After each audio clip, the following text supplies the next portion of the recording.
einer nicht allzu fernen Zukunft steht die Welt am Rande der Katastrophe. Der Klimawandel hat weite Teile der Erde unbewohnbar gemacht. Große Landstriche sind verseucht und es gibt nicht genügend Nahrung. Und noch schlimmer, der Bioterrorist droht alles Leben auf der Erde endgültig zu vernichten, indem er auch die letzten landwirtschaftlichen Ressourcen zerstört. Alles mit dem Ziel, die Weltherrschaft zu erlangen. Doch noch ist nicht alle Hoffnung verloren. Hier in Hamburg wird fieberhaft nach einer Lösung gesucht.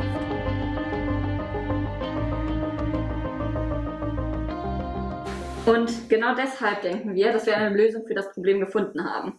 Wir müssen nur theoretisch diese Proteine in den Bakterien herstellen und können so den Boden wieder fruchtbar machen, um Nahrung anzubauen. Das Gen, das für dieses Protein kodiert, habe ich vor kurzem erst entdeckt und ich nenne es Fancy Gene. Das klingt im Prinzip vielversprechend. Ich hoffe nur für Sie, dass es besser als Ihre letzten Ideen. Die waren ja nur ziemlich schlecht. Man könnte sagen, sie waren richtig schlecht. Ich will jetzt Ergebnisse sehen, sonst... Naja, in ein paar Wochen sollten wir auf jeden Fall mehr wissen. Es dauert mir echt zu lange. Sie haben 3 Tage. Aber 3 Tage? 3 Tage! 3 Tage!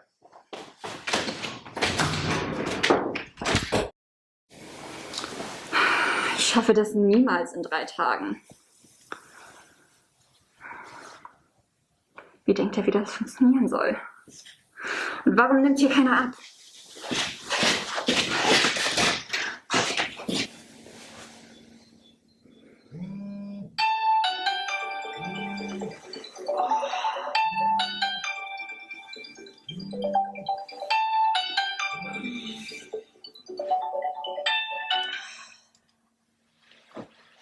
Ja.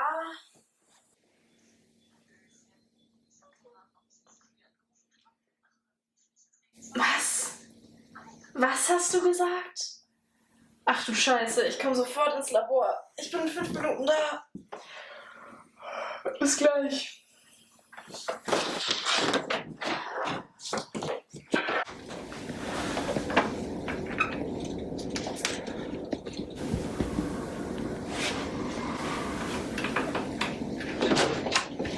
Oh Mann, sorry. Mein Wecker.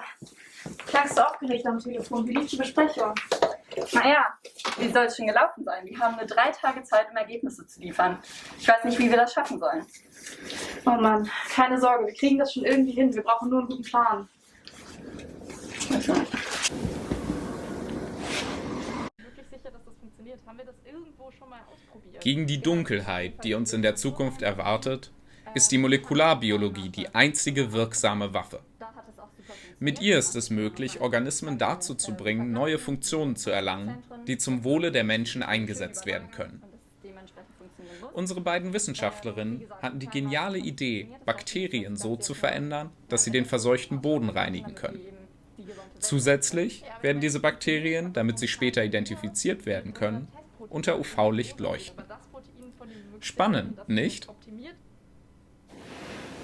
Okay, das klingt auf jeden Fall schon mal nach einem guten Plan.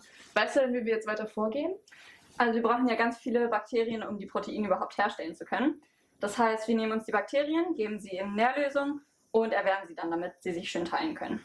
Also würde ich sagen, auf zum Inkubator. Alles klar, aber vorher machen wir noch mal Halt an der Gefriertruhe, damit wir unsere eingefrorenen Bakterien rausnehmen können, genau, die wir hier aufbewahren, damit sie sich länger halten.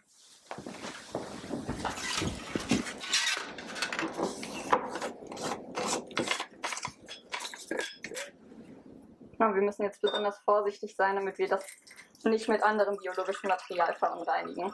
Ich hatte das letzte Mal so einen komischen blauen Schimmelpilz. Das war nicht so angenehm. Ah ja, daran kann ich mich gut erinnern.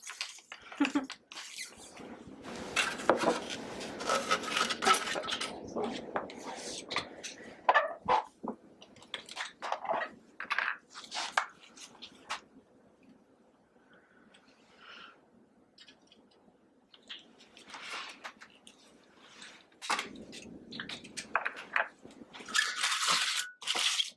So, los geht's zum Inkubator.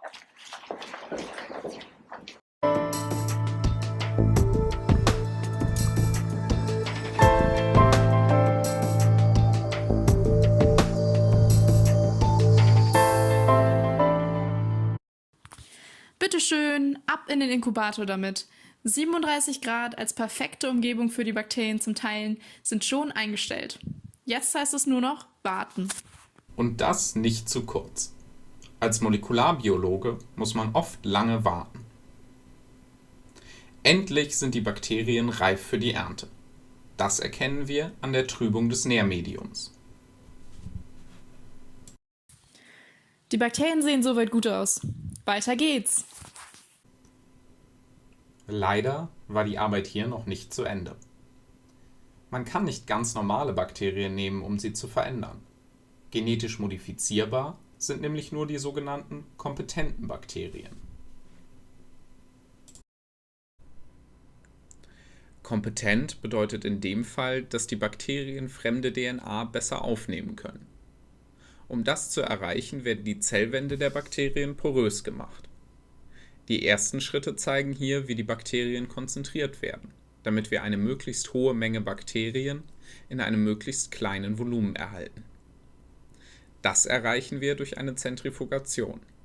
Das entstehende Zellpellet am Boden des Tubes enthält unsere Bakterien, wie wir hier beobachten können. Dann werden die Bakterien mit verschiedenen Lösungen, zum Beispiel Calciumchlorid, behandelt, um ihre Zellwände durchlässig zu machen. Wäre es nicht viel leichter, wenn wir die Bakterien direkt benutzen könnten? Ja, jetzt beschwer dich nicht. Du weißt doch, dass wir kompetente Bakterien benutzen müssen. So, damit sie unsere fremde DNA, also unser Gen, auch aufnehmen können. Normalerweise haben Bakterien ja eine Zellwand, die sie vor Giften, vor Fremdeinflüssen oder eben auch vor fremden Keimen schützt. Da hast du natürlich recht. Naja, jedenfalls kommen wir nicht drum herum, die Bakterienzellwand mit Chemikalien porös zu machen. Genau, und damit sie dann am Ende unser Gen besser aufnehmen können.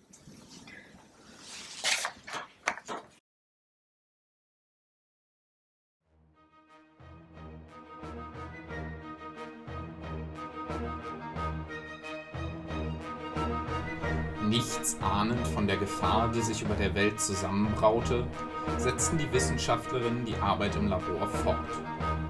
Währenddessen ist der Bioterrorist kurz davor, die Welt mit biologischen Waffen vollständig zu zerstören. Yes! Nur noch ein letzter Klick. Mit dieser Biowaffe kann mich nichts und niemand mehr aufhalten. Dann ist die Welt zerstört.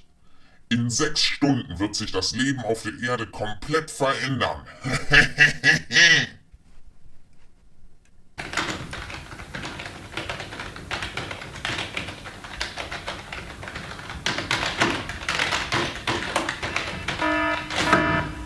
Hey, was ist das? Was ist das?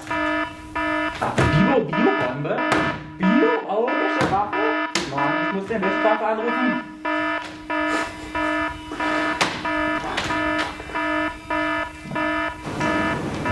Was?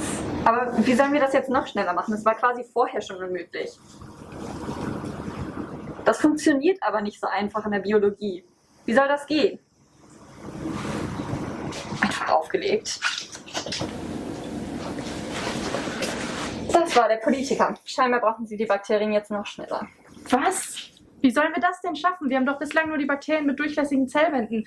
Wir müssen ja irgendwie noch unser Protein bzw. das Gen für das Protein in diese Bakterien bekommen und vorher auch noch das Gen vervielfältigen, weil wir nur so geringe Mengen davon haben. Wie soll das gehen?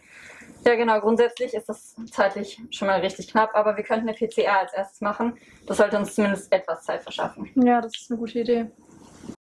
Ja, die PCR, auch Polymerase-Kettenreaktion genannt, ist die Methode der Wahl für Molekularbiologen, um genetische Erbinformationen zu vervielfältigen. Die PCR basiert auf dem natürlichen Prinzip der Zellteilung, bei der Erbinformationen verdoppelt werden, um je eine Kopie der DNA in die Tochterzellen zu bringen. Im Labor wird so ausgewählte DNA durch die DNA-Polymerasen so stark vervielfältigt, dass sie für andere Dinge verwendet werden kann.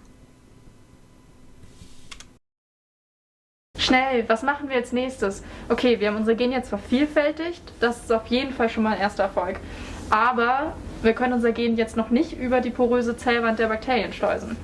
Genau, das ist momentan noch problematisch. Das heißt, wir nehmen wieder unsere PCR-Produkte und diese müssen erstmal in eine transportfähige Form umgewandelt werden. Das heißt, sie müssen ringförmig gemacht werden. Okay, let's go. Auch dafür gibt es eine ganz einfache Lösung. Fertige DNA-Ringe, sogenannte Plasmide, werden an einer Stelle aufgeschnitten und das Gen dort eingefügt. Hierfür ist es aber wichtig, dass die Enden des Ringes und die Enden des Gens zueinander passen, so wie Puzzleteile. Die Enden des Plasmids und Genes müssen dann nur noch miteinander verknüpft werden. So entstehen DNA-Ringe, die besonders kompakt und gut geeignet sind, um neue Gene in Bakterien einzubringen. Der ganze Prozess, das Schneiden von Plasmid und Gen, nennt sich Restriktion. Das Zusammenkleben der Enden heißt Ligation. So, jetzt haben wir die Zellwände der Bakterien porös gemacht. Wir haben das Gen in eine ringförmige Form gebracht, damit es transportiert werden kann. Jetzt müssen wir nur noch dafür sorgen, dass die Plasmide tatsächlich in die Bakterien reinkommen. Okay, alles klar. Das heißt, wir machen eine Transformation. Welche Methode würdest du denn vorschlagen?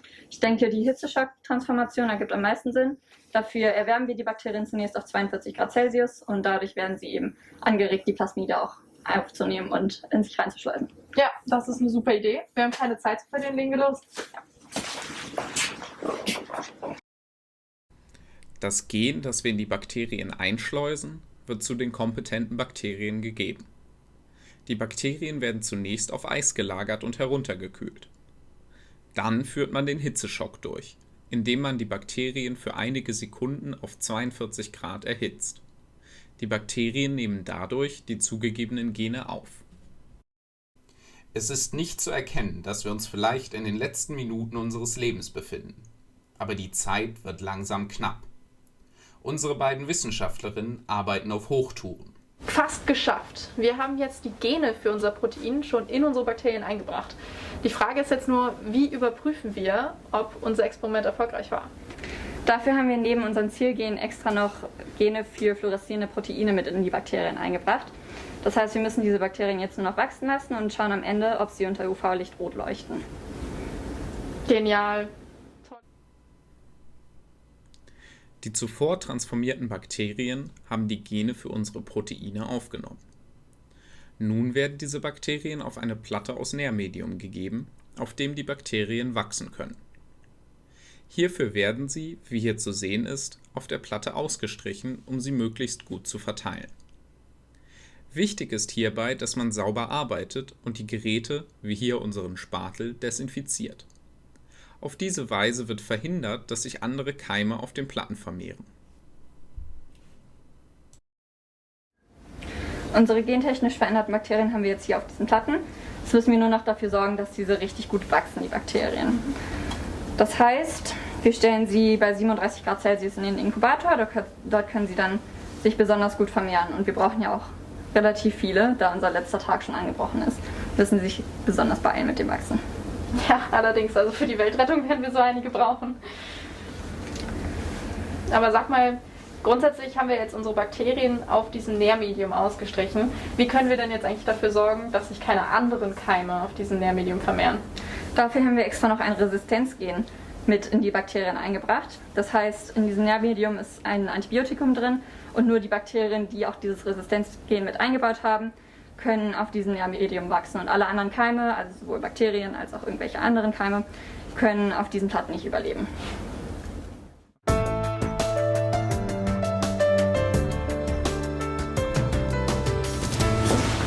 Wow, endlich ist es soweit. Die Stunde der Wahrheit ist gekommen. Sei mal nicht so melodramatisch. Du nervst schon alle mit deinem Weltuntergangsgelaber. So, jetzt müssen wir uns die nur noch unter UV-Licht anschauen und hoffen, dass unser Experiment geklappt hat. Wenn nicht, kann uns wirklich nichts mehr retten. Wow, es hat tatsächlich geklappt. Siehst du sie leuchten? Tatsächlich, das ist ja gerade noch mal gut gegangen. Jetzt steht der Weltrettung wohl nichts mehr entgegen.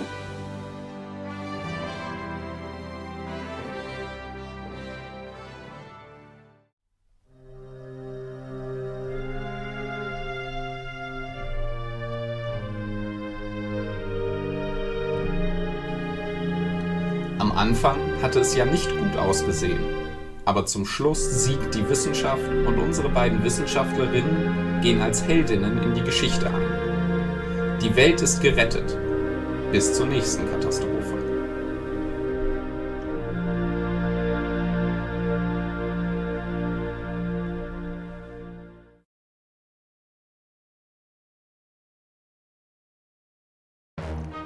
Nein, meine gesamten Pläne wurden durchkreuzt. Das werde ich euch heimzahlen. Ich komme wieder.